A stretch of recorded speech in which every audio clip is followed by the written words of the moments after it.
Pizza খেতে আমরা ছোট বড় সবাই খুবই পছন্দ করি। সহজভাবে ঘরে পিৎজাটা কিভাবে তৈরি করে নেওয়া যায় সেই রেসিপিটাই আজকে আমি শেয়ার করছি।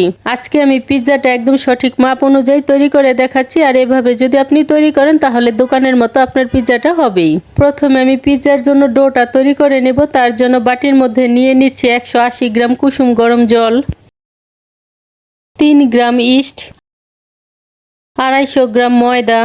এখন ডো তৈরি করার জন্য কুসুম গরম জলে দিয়ে দিচ্ছি মেপে রাখা ইস্ট, 1 টেবিল চামচ চিনি আর 1 টেবিল চামচ সয়াবিন তেল দিয়ে ভালো করে মিশিয়ে নিচ্ছি।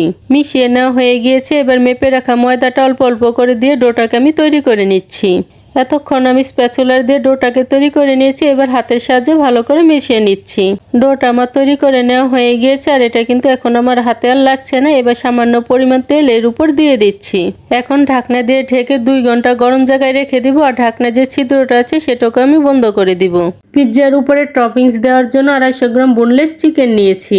চিকেনগুলোকে ছোট ছোট টুকরো করে ভালো করে ধুয়ে নিয়েছি। এবার এর সাথে দিয়ে দিচ্ছি স্বাদ মতো লবণ, আধা চা চামচ আদা বাটা, 1 চা চামচ লেবুর রস, 1 টেবিল চামচ টক দই, আধা চা চামচ ধনে গুঁড়ো, আধা চা চামচ জিরে গুঁড়ো, 1 চা চামচ গোলমরিচের গুঁড়ো আর আধা চা চামচ লাল মরিচের গুঁড়ো দিয়ে খুব ভালো করে চিকেনটাকে আমি মেখে নিচ্ছি। মেখে নেওয়া হয়ে গিয়েছে। এখন 10 মিনিটের জন্য রেখে দিব। চিকেনটা রান্নার জন্য প্যানে 1 টেবিল চামচ তেল দিয়ে তেলটাকে গরম করে নিচ্ছি।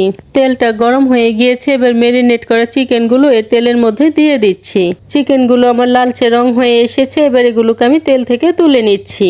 2 ঘন্টা ঢেকে রাখার পর পিৎজার ডোটা আমার ফুলে উঠেছে। এবার এর থেকে হাওয়াটাকে আমি বের করে নিচ্ছি। এখানে আমি যে সাইজের ডোটা তৈরি করেছি সেটা দিয়ে বড় একটা পিৎজা তৈরি করে নেওয়া যাবে, কিন্তু আমার ওভেনটা ছোট বলে এটাকে আমি 2 ভাগে ভাগ করে নিয়ে ছোট সাইজের একটা পিৎজা তৈরি করে দেখাচ্ছি। এখন চপিং বোর্ডের উপর সামান্য পরিমাণ ময়দা রেখে মোটা একটা রুটি বানিয়ে নিচ্ছি। রুটিটা আমার বানিয়ে নেওয়া হয়ে গিয়েছে। এবার এই রুটিটাকে আমি পিৎজার ট্রের উপর বসিয়ে দিচ্ছি। এখন কাঁটা চামচের সাহায্যে ছিদ্র করে দিচ্ছি যাতে ফুলে না ওঠে। এখন ভালো করে পিৎজার সসটা এই রুটির উপর মেখে নিচ্ছি। তারপর পাতলা স্লাইস করে রাখা মোজারেলা চিজ ছড়িয়ে দিচ্ছি।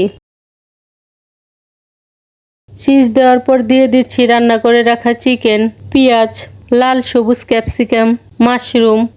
তারপর আবারও দিয়ে দিচ্ছি চিজ। এবার দিয়ে দিচ্ছি অরিগানো, সামান্য পরিমাণ কালো গোলমরিচের গুঁড়ো, চিলি ফ্লেক্স, টমেটো সস। আবারও দিয়ে দিচ্ছি চিজ। সবশেষে কিছু ব্ল্যাক অলিভ ছড়িয়ে দিচ্ছি। এখন পিৎজাটা আমার বেক করার জন্য রেডি। এখন 180 ডিগ্রি তাপমাত্রায় 25 মিনিটের জন্য বেক করে নিচ্ছি। 25 মিনিট বেক করে নেওয়ার পর পিৎজাটা আমার তৈরি করে নেওয়া হয়ে গিয়েছে। আর ওভেনের তাপমাত্রার উপর নির্ভর করে আপনাদের সময়টা কম বা বেশি লাগতে পারে। আজকের এই পিৎজা তৈরি রেসিপিটি যদি ভালো লেগে থাকে তাহলে আমার চ্যানেলটিকে সাবস্ক্রাইব করে পাশে থাকা বেল আইকনে প্রেস করতে ভুলবেন না।